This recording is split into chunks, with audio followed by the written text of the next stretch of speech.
L'apôtre Jean embrasse le tout en une déclaration. Et la parole a été faite chair, elle a habité parmi nous. C'est lui qui nous donne la description la plus complète de la parole faite chair, de la naissance du Christ. Nous ne lirons pas l'histoire entière, mais nous remarquons tout d'abord comment l'ange est allé vers Marie et a commencé par se présenter à Marie avec une déclaration. Il lui a fait sa déclaration et puis a attendu. Dans sa perplexité, elle a posé une question. Il a répondu à sa question et a encore attendu. Alors est venue la réponse. Je suis la servante du Seigneur, qu'il me soit fait selon ta parole. Luc 1, 38. Avant tout, la parole est présentée et c'est la première étape dans sa naissance. La parole présentée, la déclaration faite. Puis l'ange a attendu. Qu'allez-vous faire avec cela? Comment allez-vous réagir par rapport à cela?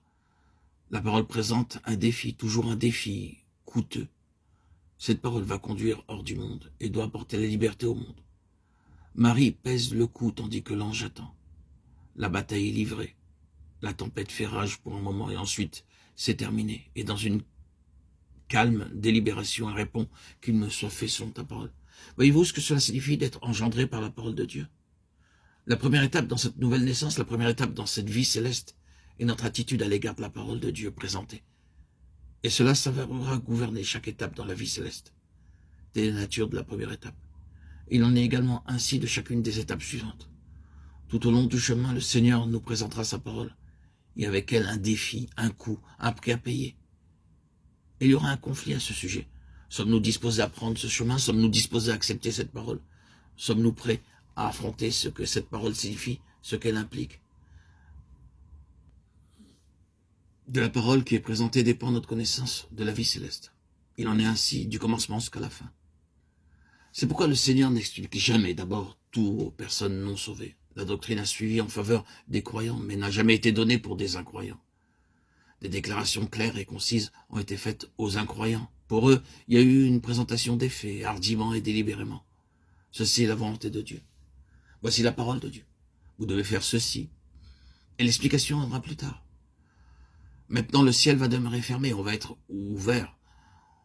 Mais la question de votre entrée dans une vie céleste reste en balance pendant que vous décidez ce que doit être votre réponse à la parole de Dieu. Vous naîtrez de cette parole si vous lui répondez positivement, étant engendré par la parole de la vérité. Ainsi, la première chose est la parole offerte, et ensuite, après, une certaine difficulté et un certain conflit étant admise, reçue, s'étant soumis à elle, qu'il me soit fait selon ta parole. Quelle est donc la prochaine étape?